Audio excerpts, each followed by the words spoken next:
What if you could turn a heartbreak into a financial breakthrough?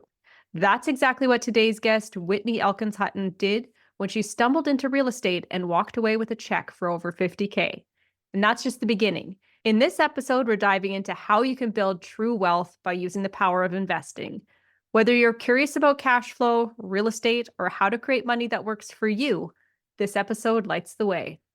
Welcome to the Manifestation and Money Podcast, the show where we tackle the taboo topics of money and manifestation. I'm your host, Jenny Schultz, former 9-to-5 grinder who ditched the status quo and went all in on creating a life I love. Yes, I use manifestation. Yes, I took action. And yes, I created a 7-figure net worth before turning 40. Every week, I'll bring you inspiring stories with money mavens and manifestation masters. From learning how to make more, save more, and grow your wealth to unlocking the power of manifesting your dream life. I am so excited to play in this space with you. Let's jump into creating a life you love. Welcome to the Manifestation and Money Podcast, Whitney. Well, thank you so much for having me on, Jen. This is going to be fun. It is going to be fun. This is going to be a great conversation. I'd love for you to share with the listeners who you are and what your story is. Well, so my name is Whitney Elkins-Hutten. What I do is I'm the director of investor education at passiveinvesting.com. I also coach individual investors at Ash Wealth, but that's not how I started out. I didn't come into the world with the intention of being a financial coach or teaching investors how to turn their active income into passive income and long-term wealth. I actually started off education-wise in public health. And anyways, I bought a house in 2002 with a significant other, and that was kind of my first foray into real estate. The relationship quickly fell apart, and I had the house, and I thought it was going to break me. So I stuffed it full of roommates, completed the rehab on the property, and then I sold it within 11 months. And mind you, I had actually kind of started reading the book, Rich Dad, Poor Dad. So I was like, okay, I understand that you can make money in real estate, but I just didn't know how. I skimmed the last 10 chapters.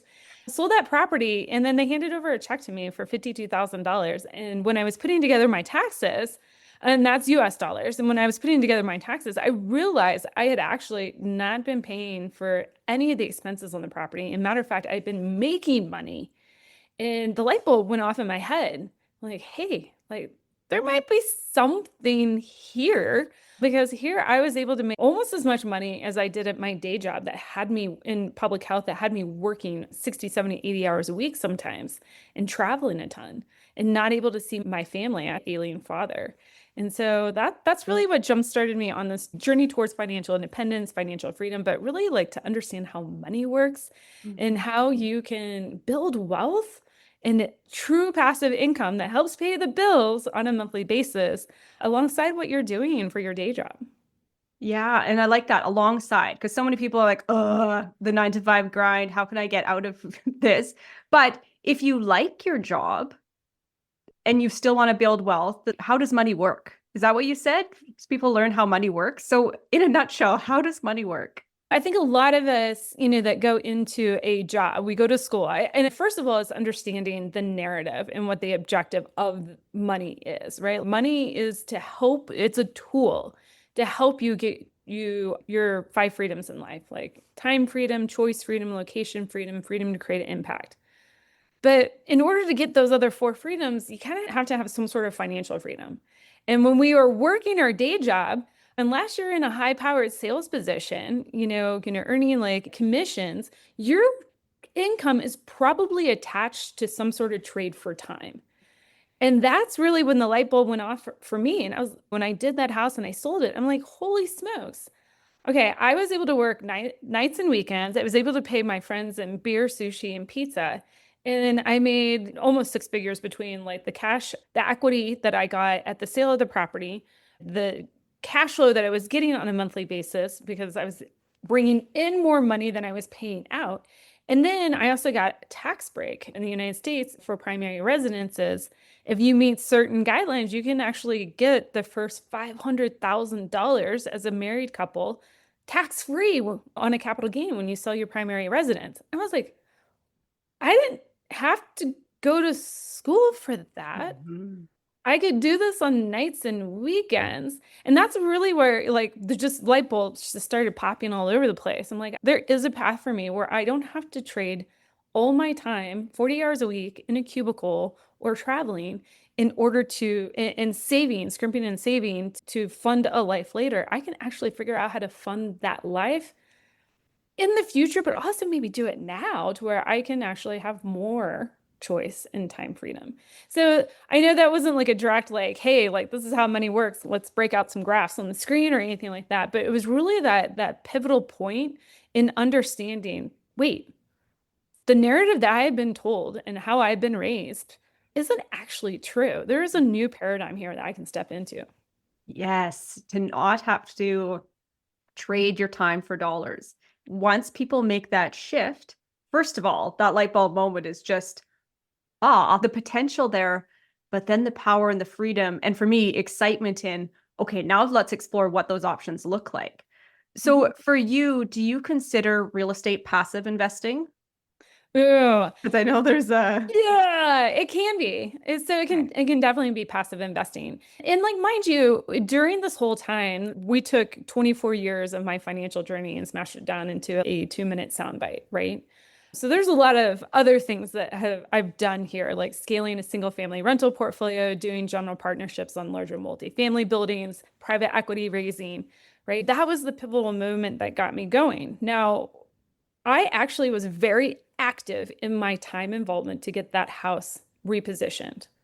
But the thing was that I started creating leverage. Instead of getting paid 25, 50, $75 an hour, by the time I broke it down, I was getting paid hundreds of dollars an hour. And as I continued to figure out how to build leverage into my portfolio, I'm to the point now where I invest in other people's deals. I get paid thousands of dollars an hour because I'm no longer doing the work. Mhm. I think a lot of people, when they look at real estate and they ask if it's passive, you might need to start off in a very active manner where you are spending your nights and weekends in order to build up the capital in order to kind of get that snowball going. But at some point in time, you can start pivoting, either bringing more people into your real estate company, business, and stepping yourself out of it, or investing in other people's deals. Either way, that becomes largely passive. If you've ever read the book Cash Flow Quadrant by Robert Kiyosaki, think of it when you first get your first real estate rental, or maybe even your first 10 or 20, a lot of people try to self manage them. You're in the self employed category, right? You're getting tax breaks, but you're in solidly in the self-employed category. We need to figure out how to scale you, how you use your time into the business category or pivot your whole portfolio from the active real estate investing into actually investing in other people's deals. And there's no right or wrong way to do it. It's basically what you have time and attention for. I just Mhm. actually spoke at a conference last week with 50 female physicians in the room, and I asked who invested actively and who invested passively. And these physicians, half of these women were trying to figure out how to scale their own active portfolio and manage it. I'm like, why? You have such a better, higher and better use of your time and attention focused on building capital in your day job, in your practice. Let's get you pivoted into a different part of the portfolio passive. Now, the reason why I kind of went, is real estate passive? And I said, kind of, is because we also have to think about how it's taxed. And so when we say passive, a lot of people are we talking about your time or are we talking about the taxation of the money? So you can actually be very active in your portfolio, but be taxed passively. And I always want to bring the context back to time, right? Because we have a choice on how we organize our affairs for taxation purposes. We all have the same 24 hours in the day. Yeah, that's so true. And what you do with them or what you tell your money to do with them too, I guess is part of it, right? For you to be passively saying, my dollars are going to go do these jobs for me, freeing Whitney up to go use her brain or the leverage, those tools that you got your schooling through being that active investor at first. So now I'm sure if you have passive investors that come on with you, you are sharing your knowledge with them. So they don't have to go get that hard knocks, hands-on experience. You can say, okay, here's what I've learned. if you've got the capital to go out, these are the kind of investments you should be doing. Yeah. So, at passiveinvesting.com, we largely work with accredited investors. We actually do have a Regulation A fund in the works, meaning we can work with sophisticated investors here, rolling out momentarily. But long story short, most of the people that I work with, they have a higher and better use of their time. They're business owners or they're trying to figure out how to scale their own business. One person I can think of, they're scaling a mortuary company. And I'm like, that's a nights and weekend job, right? That's a business. There is no rhythm to that business for sure. The last thing that you need is trying to figure out how to manage a active real estate portfolio where your tenants are calling you. And I was like, you already got people calling you at night and on the weekends. If that is your passion, the mortuary business, let's keep you there and figure out then how do we leverage into real estate. And here's the thing, you don't have to have the beauty of investing in real estate, or at least this is what I discovered. I'm like, I didn't have to go to school to figure out how to invest in real estate. There was no degree for me to buy my first property, which was the roof over my head. Once I had that skill, I could translate that into buying rentals. Once I had multiple rentals, I could translate that into buying single family property or multifamily property. I can skip over all of that and just learn how to invest. There's no degree needed. But like you said, there is education, and we provide a lot of that free for our investors. My basic research on what is happening in the world and the high inflation that we're going through right now, the people who are working at their job without doing any kind of passive or active investing on the outsides, you're falling behind because they're raising the cost of goods so fast that your paycheck isn't keeping up with it. And one of the best ways to leverage your money is to buy cash flowing assets like real estate, or create a business where your fees and your services, the things you're charging for, are moving in tandem with the inflationary rates, right? So what are some good starter passive investing ideas that you have for people? Yeah, so I really want to encourage people to think in tiers. I cover a whole strategy on how to organize your portfolio and fortify your initial investing career in my book, Money for Tomorrow. But let's give a framework that everybody can operate from right now. The first part of investing is actually making sure that you have reserves in place. So that is a part of investing. A lot of people will look at those reserves sitting in the bank. They're like, it's losing money. Why would I do that?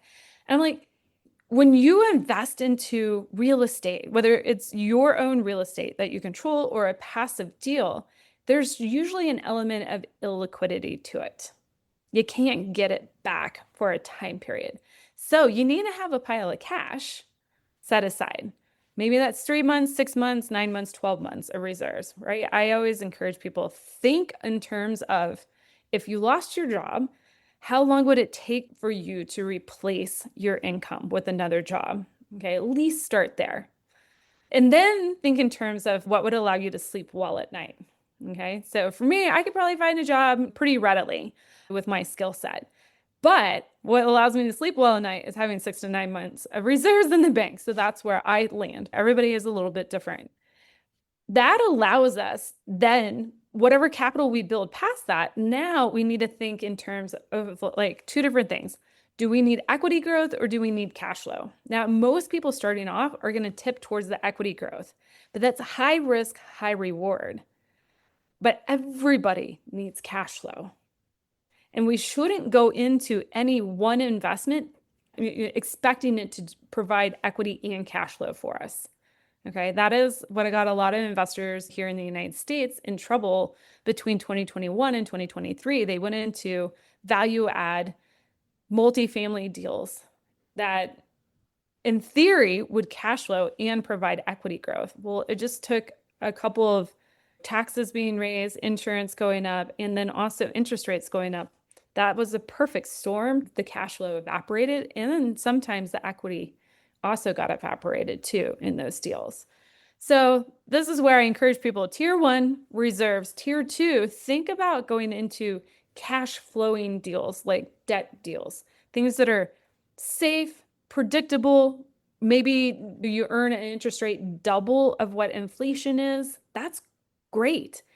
And a lot of people will check me on this and they're like, Whitney, but there's no equity growth there. And I'm like, only if you're consuming the cash flow.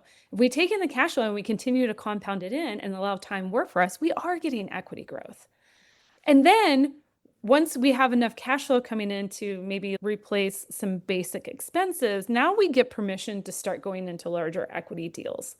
And then we can kind of flip flop back and forth depending on what the market's giving us. But I see a lot of investors that are misaligned. They're looking at an investment right now and they're like, Whitney, I want something that's going to give me double-digit cash on cash returns, has minimal or no risk, and then has an immense upside. I'm like, well, the market isn't giving us that. That's not the part of the market cycle we're in. The part of the market cycle we're in right now is investors can still be the bank and earn up to double-digit cash returns. Let's take advantage of that right now. And then things cycle. Yeah. I'm just curious. You mentioned the word cash flow so many times in there, and that you've read Rich Dad, Poor Dad. Do you ever play the cash flow board game, or have you with your kids? Actually, I have played the adult version of the game. It's been a really long time. But we actually, with my daughter, she's 13 now, her growing up, we started her off playing cash flow for kids when she was like 3.5. And my whole goal was for her to learn the words asset and liability. That was it. Now, this is where you're going to get like comments in the YouTube channel or whatever. People are like, Whitney, that's so mean as a parent. And I'm like, we would go into Target and we'd look at a Barbie doll that she might want. I'd be like, is that an asset or liability? And she'd be like, it's a liability, but I kind of want it. And I'm like, okay, well, we can talk about that. She recognizes that there's a better use for the money. And at the same time, we can talk about wants versus needs. And so it's been great. Now, there is an intermediate game for kids that are, or parents that are listening that have teens. It's called Thrive Time. So Sharon Lechter partnered with Robert Kiyosaki to create the cash flow games. And then she has another, like I said, an intermediate game called Thrive Time. Oh, that's good to know. Because my kids right now, they're younger. They're 9 and under. So we play the cash flow for kids. They call it the rat game. But it's good because I like playing games like this, because when you can gamify something as a parent, they're more likely engaged to even pay attention, to start to understand the concepts, right? I can't just sit there and I tell them to go brush their teeth and they ask me 3 times what I said. To gamify something just makes it for us. So I'm going to check out that. There's any card building games like Catan, Seven Wonders. We've really found those to be useful too, because that teaches you how to utilize resources and to utilize resources as they come up, right? Kind of like we're talking about, how do people learn to pay attention to market metrics, right? And it's like Catan, where you learn how to utilize resources as they come up, as opposed to like waiting until the end and deciding like, oh, well, for sure, if I'm going to build this one city, I just need to have X, Y, and Z in place. Those games force you to think about, okay, this is what I got in front of me. Like, what decision do I have to make now in order to move my city building forward? I love this conversation, having your kids see things as resources. And at the beginning of this chat, you commented that money is a tool. And what I'm finding fascinating is that when I have the conversations on here of manifestation and money, a lot of people down the manifestation side of things see money as an energy, as a currency, as a fluid type thing. And then when you bring in the money as a tool conversation, I think they're both really important conversations to have, to see, okay, yes, money is fluid like a currency. It's coming to you and in and out of your bank account, right? You can't hang on to money. That's just, it's not going to go anywhere. It's not going to do anything for you. So I see it as a currency, and then I see it as a tool. And how can you use it as a resource to help better your life? I love the two pieces of how they're coming together here. I would love for you to share what your biggest piece of advice would be to go out and create a life of financial independence. Ooh, well, for one, I really think that we have a problem in the world, and it's not that there's plenty of financial education out there. I think it's a little disjointed. I think it's actually people are lacking the capacity to act on it. And what do I mean by that? Is actually there's no real roadmap that I had. Like, hey, this is how money works, right? Here's the objective of money, of building wealth. Here are the 4 rules that you need to master. And then here are the strategies in order to make it all happen. I think we read headlines. You're always seeking the next hot investment, right? The next easy way to outsource our time so we can get more of it back so we can go make more money. But really, let's put it back and bring it back to strategy. That is one of the reasons why I wrote the book Money for Tomorrow. I kind of systematized all those lessons and learnings over 20 years of my investing career. And actually, it started off as the blueprint to hand over to my daughter. I'm like, if unfortunately I got hit by a bus, I wanted her to be able to steward what my husband and I have built. And which meant at first she needed to understand, what does wealth mean? Okay. What are the rules of money? She needs to know how to create it, keep it, grow it, and pass it on. And then she needs to know the strategies that allow her to create, keep, grow, and pass it on, because the tactics are going to change, right? Real estate is one of those tactics that has been an amazing investment for thousands of years. Maybe at some point in time, housing becomes free for everybody, and now real estate's a little out of vogue. We got to figure out something else. I don't see that happening. But anyways, long story short, what are those actual core strategies that you need to understand about investing? And so when we talk about what does somebody need to know to achieve financial independence, is follow a blueprint of somebody that has actually gotten to where you are or where you want to be. And then you can like swap out things, the tactics that they take, but follow the blueprint, understand just, again, the objective, the rules, and the overarching strategies on how money will work. And you're going to be so much further ahead than somebody who's reading, the headlines and trying to figure out what's the next hot stock tip. Right. Because by then it's probably too late. Realistically, if you're following the trends for the stock tips. So where can people reach out to carry on this conversation with you, to find a copy of your book, all that fun stuff? Yeah, definitely. So my book is available on Amazon.com. You can snag it there. It's also available on biggerpockets.com. As far as connecting with me, you can reach out to me at passiveinvestingwithwhitney.com. It's a great place for us to start the conversation on what your investing goals are. Do you need connecting with investments, or are you looking for help in building your strategy? We can just kick off the conversation there. Perfect. Well, thank you so much for joining me on the show today and starting this conversation. Absolutely, Jen.